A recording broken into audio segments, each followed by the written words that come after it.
Hello दोस्तों, मैं Adarsh Kumar ideal classes में स्वागत करता हूँ। आप कैसे हो? शानदार हो, जानदार हो, सबको गुड मॉर्निंग है। आज हम सेट 3 लेकर हाजिर हैं, मैथ्स के वेरी ऑब्जेक्टिव क्वेश्चन। चलिए स्टार्ट करते हैं। हम लोग बात कर चुके वास्तविक संख्या के बारे में। इसके बाद वास्तविक संख्या खत्म हो गया। इसके बाद बहुपद समाप्त कर चुके।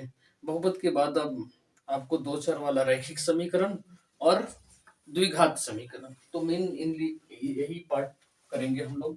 दो चर वाला रैखिक समीकरण, दो चर वाला रैखिक समीकरण, दो चर वाला रैखिक समीकरण, और साथ में हम बात करेंगे बहुपद, द्विघात बहुपद, मतलब द्विघात समीकरण, द्विघात समीकरण की बात करेंगे। तो ये हो गया दो चर वाला रैखिक समीकरण। देखिए, इसमें दो चर वाला रैखिक समीकरण नाम से ही पता चल रहा है कि इसमें दो चर राशि होंगे। कितने होंगे? दो चर राशि होंगे, और साथ में घात उनका जो होगा वो मैक्सिमम एक होगा। तो इसका डिनोट जो किया जाता है x plus B Y plus C बराबर 0। अब दो होने के कारण a1 b1 c1 ले लिया जाता है। फिर a2x plus b2y plus c2 बराबर 0 लेते हैं। ये क्या है? आपका दो चर वाला रैखिक समीकरण है। दो चर वाला रैखिक समीकरण, यहाँ पे अब कंडीशन चलता है a1 by a2 is not equal to b1 by b2। तो पहली कंडीशन, रेखाएं प्रतिच्छेद करती हैं, रेखाएं प्रतिच्छेद करती हैं, प्रतिच्छेद करती हैं, पहला कंडीशन।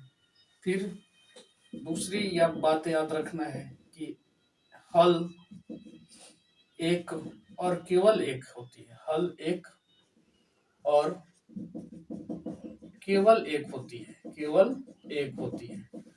हलों की संख्या जो है एक और केवल एक होती है। तीसरी क्वेश्चन जो है, आपको ध्यान रखना है कि एक ही बिंदु पर कटती है, एक ही बिंदु पर कटती है, प्रतिच्छेद करती है, मतलब प्रतिच्छेद करती है, ये याद रखना है आपको। तो ये तीन बातें याद रखना है आपको कि यदि कोई रेखा का a1 by a2 not equal to b1 by b2 हो, तो रेखाएं क्या होंगी? एक प्रतिच्छेद करेंगी या एक ही बिंदु पर उसको काटेंगे। ये हलों की संख्या एक और केवल एक होगी। तो ये पहली कंडीशन थी, a1 by a2 is not equal to b1 by b2 हो, तो ये पहली कंडीशन। अब दूसरा एक होता है a1 बाई a2 बराबर b1 बाई b2 बराबर होता है c1 बाई c2। तो रेखाएं इस कंडीशन में समानांतर हो जाती है। क्या हो जाती है? रेखाएं रेखाएं जो होती हैं वो रेखाएं जो हो जाती हैं वो एक दूसरे पर संपाती हो जाती है। रेखाएं क्या हो जाती हैं? एक दूसरे की संपाती हो जाती है, एक ही पर एक आ जाता है। रेखाएं संपाती हो जाती हैं, संपाती हो जाती हैं, रेखाएं संपाती हो जाती हैं। मतलब यहाँ हलों की संख्या अनंत होती है, हलों की संख्या अनंत होती है, हलों की संख्या क्या होगी? अनंत होती है, हलों की संख्या क्या होगी? अनंत होती है। साथ में आपको याद रखना है कि ये जो रेखा है एक ही पर संपाती, मतलब एक एक के ऊपर एक रेखा हो जाता है, मतलब दोनों समीकरण आपस में बराबर होते हैं। तो दोनों समीकरण बराबर हो जाने के कारण से रेखाएं संपाती हो जाती, हलों की संख्या अनंत होती है। और ये भी हल जो होता है ये संगत हल होता है, और इसका भी हल जो होगा संगत हल होता है। ये भी ध्यान रखेंगे कि क्या होगा? संगत हल होता है, ये संगत हल। अगला यदि आप देखेंगे तो a1 बाई a2 बराबर b1 by b2 not equal to c1 by c2 हो, तो इस कंडीशन में रेखाएं जो होंगी, रेखाएं जो होती हैं समानांतर होती हैं। रेखाएं क्या होती है? समानांतर होती हैं, और इसमें कोई हल नहीं होता है, कोई हल नहीं होता है, कोई हल नहीं होता है, कोई हल नहीं होता है। इस कंडीशन में कोई हल नहीं होता है, इसलिए ये क्या हो जाते हैं? असंगत हो जाते हैं। ये क्या होते हैं? असंगत हो जाते हैं। तो ये असंगत के रूप में हो जाता है। तो इतनी बातें आप याद रखते हैं तो दो चर वाले रैखिक समीकरण में आपको कहीं दिक्कत नहीं आने वाला है। द्विघात समीकरण में सबसे पहले द्विघात समीकरण P X square plus Q X plus R बराबर 0 के रूप को क्या कहा जाता है? द्विघात समीकरण कहा जाता है। द्विघात समीकरण में मूलों की संख्या यदि बात करें, मूलों की संख्या 2 होगा, मतलब हलों की संख्या पूछे या मूलों की संख्या पूछे 2 होगा। इसके बाद आपको ध्यान रखना है सबसे इंपॉर्टेंट बातें कि द्विघात सूत्र क्या होता है या श्रीधराचार्य का नियम कहा जाता है। तो द्विघात सूत्र आपको ध्यान रखना है x बराबर minus B plus minus root over B square minus 4ac divide by 2a को। इसके बाद यहाँ पे इसको जो d कहा जाता है, जिसको कहते हैं विविधकर कहा जाता है, वो बी स्क्वायर माइनस 4ac होता है। अब यहाँ पे तीन कंडीशन चलते हैं कि B square minus 4ac is greater than 0 हो जाए तो मूलों की प्रकृति वास्तविक होती है, वास्तविक, ठीक है, वास्तविक और धनात्मक होगा। यहाँ से धनात्मक, वास्तविक और धनात्मक, या इसको असमान कहेंगे। यदि बी स्क्वायर माइनस 4ac यदि बराबर 0 आ जाए तो वास्तविक और समान कहेंगे। यहाँ वास्तविक और असमान होता है, वास्तविक और असमान, यहाँ वास्तविक होगा और साथ में समान होगा, वास्तविक होगा और समान होगा।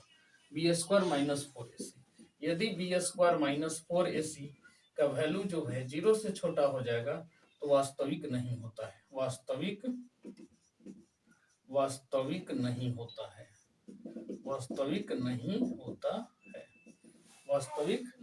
है, तो इस यहाँ से तीन बातें आपको ध्यान रखना है।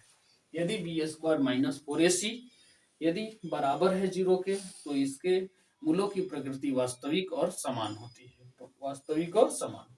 यदि बी स्क्वायर माइनस 4ac बराबर 0 होता है तो उसकी वास्तविक और असमान होता है। B square minus 4ac is less than 0 होगा तो वास्तविक नहीं होता है।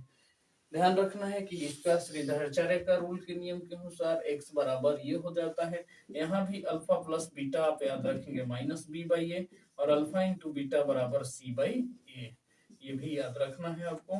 द्विघात के मूलों के अल्फा प्लस बीटा बराबर माइनस बी बाई ए और अल्फा इंटू बीटा बराबर सी बाई ए। तो ये अब इससे देखते हैं कि ऑब्जेक्टिव क्वेश्चन किस प्रकार से आते हैं। जैसे पहला क्वेश्चन दिया है कि 6x माइनस 2y बराबर 0 दिया है, 6x माइनस 2y बराबर 0 दिया है, तो इसको इरेज करते हैं। चलिए स्क्रीनशॉट कर लीजिए इसको, ठीक है, चलिए हो गया। तो आगे देखते हैं क्वेश्चन, इससे रिलेटेड कौन कौन क्वेश्चन आते हैं। इजी क्वेश्चन आते हैं, आपको ध्यान रखना है ये सब चीजें, कौन कैसे है, कैसे कहाँ है, कैसे बनाना है आपको। ये सब बात जब याद रहेगा तो ऑटोमेटिक आपको ऑब्जेक्टिव क्वेश्चन बनना शुरू हो जाएगा। ये सब आपको ध्यान रखना है। तो चलिए देखते हैं क्वेश्चन पहला। देखिए क्वेश्चन जो है वो पहला देखेंगे, इसमें वो आपको आ जाएगा जैसे 6x माइनस 2y बराबर 0 दिया है। अगला दिया है समीकरण 10x प्लस 2y बराबर 32। अब यहाँ से बनाने का तरीका मान लेते हैं ऑब्जेक्टिव क्वेश्चन है तो आप जल्दी से जल्दी करना सीखिए। तो 6x बराबर क्या हो गया 2y, 6x अरे या तो बराबर करके बना दीजिए, 2y लिख सकते हैं इसको, 6x बराबर 2y। यहाँ से x निकालिएगा तो 2y बट्टा में कितना हो जाएगा 6, 2 3 जा, ये y बट्टा में 3 हो गया। यदि वैल्यू यहाँ पुट कर देते हैं x के जगह पे तो 10 इंटू वाई बट्टा में 3 प्लस 2y बराबर है 32। यहाँ देखिएगा तो 10y बट्टा में 3 हो गया प्लस 2y हो गया बराबर 32 हो गया।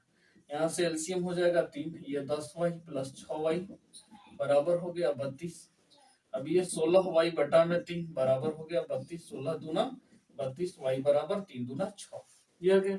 अब यहाँ से वैल्यू पुट कर देंगे x बराबर, तो y की कितना मान हो गया 3 दूना 6, तो x बराबर कितना हो गया 2।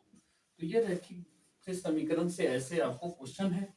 अगला क्वेश्चन देखिए 4x plus P Y, 4x plus P Y 6 और 12x प्लस 9y बराबर 15। रेखाएं समानांतर है, रेखाएं समानांतर है इसका मतलब कि यहाँ पे ये जो है 4/12 बराबर है p/9 के। a1 बटा में a2 बराबर है b1/b2 not equal to c1 बटा में c2। ये रेखाएं समानांतर के लिए है तो ये आपस में बराबर हो जाएंगे। यहीं से p का वैल्यू आप देख लीजिए, 3 तरीके 9, 3 चौके 12 काट दिए, 4 से 4 कैंसिल, p बराबर कितना हो गया 3। ये आ गया आपका आंसर। तो ऐसे क्वेश्चन आसान है, आपको क्या करना है ये कंडीशन याद करना है। आपको सब कंडीशन बताए, दो चर वाले रैखिक समीकरण में द्विघात की कुछ शर्त बताए, तो क्वेश्चन जैसे मिले फटाफट कीजिए। a1/a2 बराबर b1 not equal to c1/c2। आपको p का वैल्यू निकालना है तो 4/12, यहाँ 3 तरीके 9 चरती है 12 काट दिए, p बराबर कितना हो गया 3 हो गया। क्वेश्चन नंबर अगले की ओर चलते हैं। तो क्वेश्चन दिया है x प्लस 2y बराबर कितना है 3, 5x प्लस ky बराबर दिया है 15 और इसके अनगिनत हल है, अनगिनत हल है मतलब क्या होगा संपाती होगा। तो a1/a2 बराबर b1/b2 बराबर c1/c2 होगा। तो ये 1/5, ये 2 में k और ये 3/15। यहाँ से आपको दो कोई कंपेयर कर लेंगे तो 1/5 बराबर 2 में k, तो k बराबर कितना 10। वैसे जब याद रहेगा मान तो आपको। अब कहता है द्विघात समीकरण कौन है। अरे द्विघात समीकरण के लिए क्या बताए, px² plus qx plus r यदि इस फॉर्म में है तो द्विघात समीकरण है। ठीक है, ये तीसरा हो गया क्वेश्चन। और ये चौथा है कि निम्न में द्विघात समीकरण कौन है। तो आपको 4 ऑप्शन दिए रहेंगे, उसमें से द्विघात समीकरण आप छाट लेंगे कि कौन सी द्विघात समीकरण है। मतलब अधिकतम घात 2 होनी चाहिए, किसी भी व्यंजक का अधिकतम घात 2 होगा तो उसको क्या कहेंगे द्विघात द्विघात समीकरण कहेंगे। तो द्विघात समीकरण आपको चेक कर लेना है, तो इस फॉर्म को हम कहेंगे द्विघात समीकरण। अगला क्वेश्चन करता है कि px² दिया हुआ है बराबर 0 दिया है और इसके मूल पूछ रहा है कि मूल कितना होगा। अरे वाह क्या बात है। तो यहाँ से क्या करेंगे, ये माइनस क्यू पहले लिखा जाता है प्लस माइनस रूट ओवर, यहाँ पे होता है b² माइनस 4ac, b मतलब q² माइनस 4a का वैल्यू p और r बटा में 2a होता है, तो मतलब यहाँ क्या हो जाएगा 2p हो जाएगा। जो क्वेश्चन ऐसे लिखे x² बराबर minus b plus minus root over b² minus 4ac divide by 2a, इसी पर सूत्र पर बैठा दिया गया। a के जगह p, b के जगह a b c, तो b के जगह q²। चलिए द्विघात समीकरण के मूलों की प्रकृति बताएं। अभी ये क्वेश्चन नंबर 5 है और प्रकृति पूछ रहा है कि 6x² plus 6x plus 1, 6x plus 1 के मूलों की प्रकृति बताएं। तो डी निकालेंगे ना, b² माइनस 4ac। अभी तो बताएं कि प्रकृति चेक करने के लिए आपको डी निकालना है, डी मतलब विविध कर, तो विविध कर निकालना है। तो b² मतलब 6k², ये 6k² माइनस 4a का वैल्यू 6, c का वैल्यू 1, तो 36 हो गया माइनस 24 हो गया, घटा देंगे एक। अब देखिए डी का वैल्यू क्या आ गया ग्रेटर देन 0, तो क्या बताए थे वास्तविक मूलों की प्रकृति, वास्तविक और असमान, वास्तविक और असमान, असमान होगा वास्तविक और असमान। तो यहाँ दिया हुआ है वास्तविक और असमान, मूलों का योग पूछ रहा है। वाह क्या बात है। देखिए जितना टॉपिक आपको किए उतने टॉपिक से क्वेश्चन रह रहे हैं। 3x² माइनस 18x प्लस 6 बराबर 0, मूलों का योग मतलब अल्फा प्लस बीटा। अभी बताए माइनस b/a, तो माइनस माइनस प्लस हो गया, माइनस 18 है तो ये 18, a का वैल्यू 3, 3 6 18, ये हो गया 6। x² प्लस bx बराबर c, मूल एक दूसरे के व्युत्क्रम है, तो क्या कंडीशन होगी, क्या कंडीशन होगा। x² क्वेश्चन दिया है 7 नंबर कि x² plus bx plus C बराबर 0 है। ठीक है, तो इस मूल एक दूसरे के व्युत्क्रम है, मूल एक दूसरे के व्युत्क्रम होंगे। यदि कब होंगे? मूल एक दूसरे के विपरीत होंगे, मतलब मूल यहाँ पे ए बी सी चर हैं, तो ये मान लेते हैं अल्फा और बीटा इसके मूल होते हैं, अल्फा और बीटा मूल होते हैं। तो ये मूल अल्फा बीटा जब होते हैं इसको क्या कहा जाता है? मूल कहते हैं, द्विघात समीकरण के मूल कहते हैं। क्वेश्चन कह रहा है कि ये मूल एक दूसरे के व्युत्क्रम होंगे कब? एक दूसरे के व्युत्क्रम कब होंगे? जब ये अल्फा बराबर 1/बीटा होगा, 1/बीटा होगा, ये 1/बीटा होगा। अब वो अल्फा 1/बीटा के बराबर तब होगा जब बीटा का वैल्यू हम 1 लेंगे और अल्फा का भी वैल्यू हम 1 लेंगे, तभी आपस में बराबर होगा।